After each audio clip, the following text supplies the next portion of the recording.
Good morning, my friends. Lama Jigme Gyatso of the Buddha Joy Meditation School.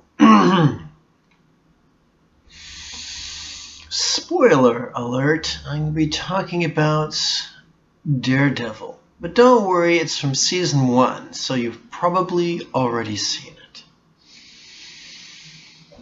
I was watching the pre-title sequence of Episode 8.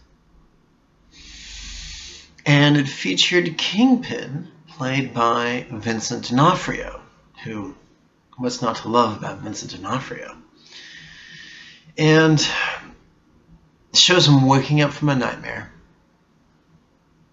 And in his beautiful high-rise apartment, and taking solace in a beautiful piece of artwork. And then to some classical cello music, he begins making breakfast, eating breakfast, and then, of course, getting dressed. And everything in his luxury high-rise apartment is just exquisite. It's straight out of GQ or Esquire magazine. And after getting dressed, he checks himself in the mirror, and all he sees is the younger version of himself, probably from early adolescence, covered in what seems to be someone else's blood. Now, this is a full-grown man in his late 30s or mid-40s, still seeing himself as a traumatized young adolescent. Now, Kingpin is a comic book villain, and it should come as no surprise to the fans of the genre that he probably has a disturbing past. So what would be my advice to Kingpin if he was my meditation student?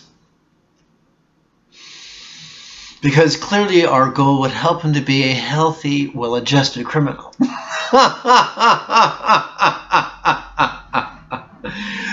So I would remind him of flying lessons. You see, one of my teachers was taking flying lessons, and he was flying with his instructor next to him, and he stalled the plane. And the plane began to plummet to the earth. And, of course, his instinct was to pull up on the yoke, which only made the tumble worse.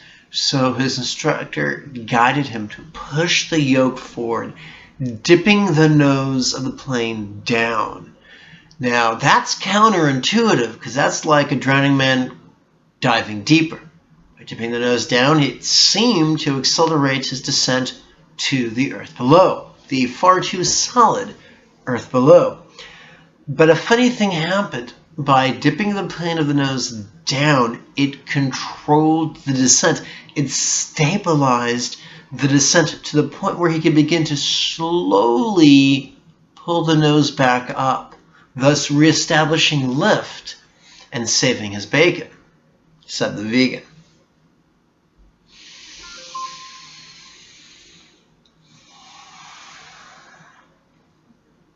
What does that have to do with the survivors of childhood trauma?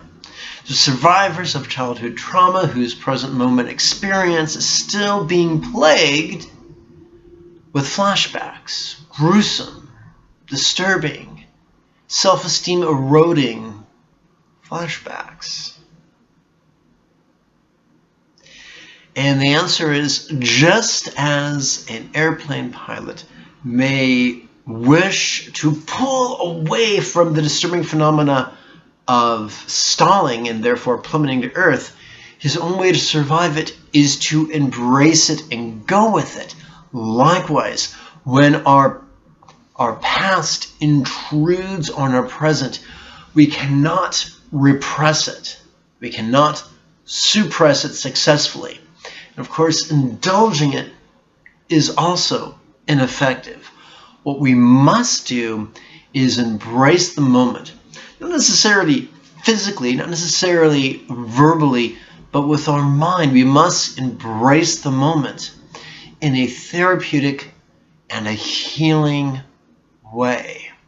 It is as if there is a high school bully. Instead of running away, we grab him by the lapels and pull him in close to say something really cool, if only we had a writer to tell us what to say. We cannot escape our flashbacks. We cannot escape our past, but we can reconcile with it. Not through blithe sayings, not through quips, not through affirmations, but by working with it, not fighting it, not like a judo match, but more like ballroom dancing. So if I was counseling good old Kingpin, I would introduce him in our first session to the first portion of Buddha's refrain, in which we would play with basically,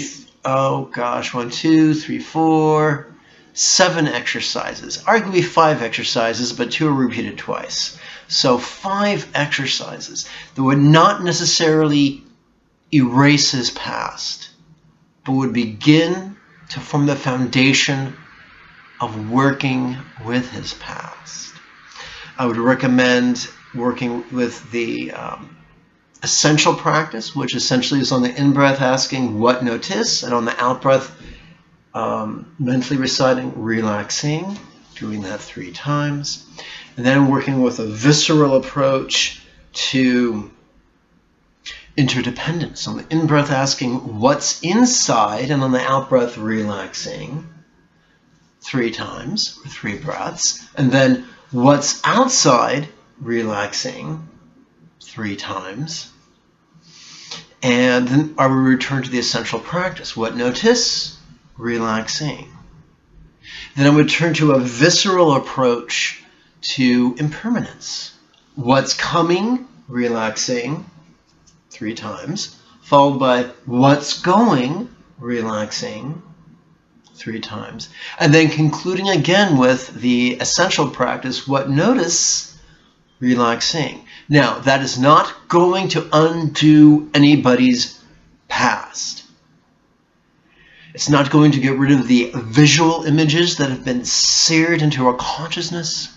It's not going to necessarily erase the years or maybe decades of negative self-talk that we've been practicing.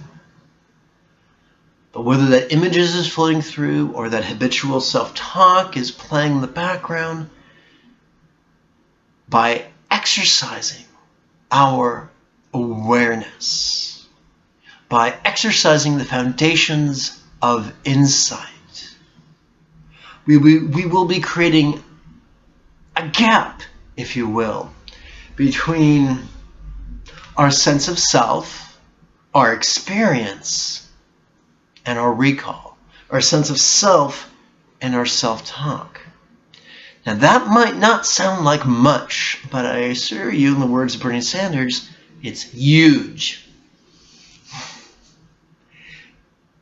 That gap is what separates the men from the boys. For if we can create a gap between our flashbacks and our sense of self, between our self-talk and our sense of self, then we can create a gap between our impulses and our speech, our impulses and our behavior. And that would help the comic book villain known as Pinhead a great deal.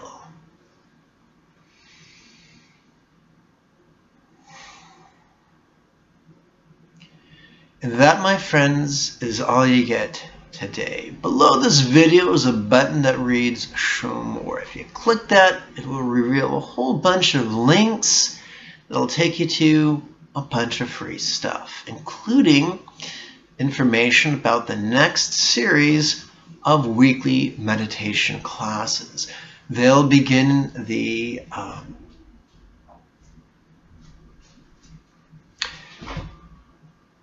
they'll begin in June, the first week in June.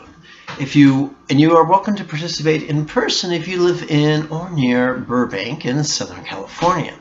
If you don't, no worries, you can participate over your webcam via laptop or tablet or smartphone via live webinar simulcast. People ask, how much do I charge? I don't charge anything, it's about a donation. Some people can't afford to give anything, and that's cool. They give nothing. Some people wish to give as much as they would spend for a yoga class, and that's cool. Some people wish to give as much as they would spend during a night on the town, and that's also cool. The only thing that's really mandatory is getting in class 5 minutes early, being considerate to your classmates, and doing your homework. Giving yourself a chance to actually benefit from class attendance. May you and yours be healthy and happy. Bye-bye now.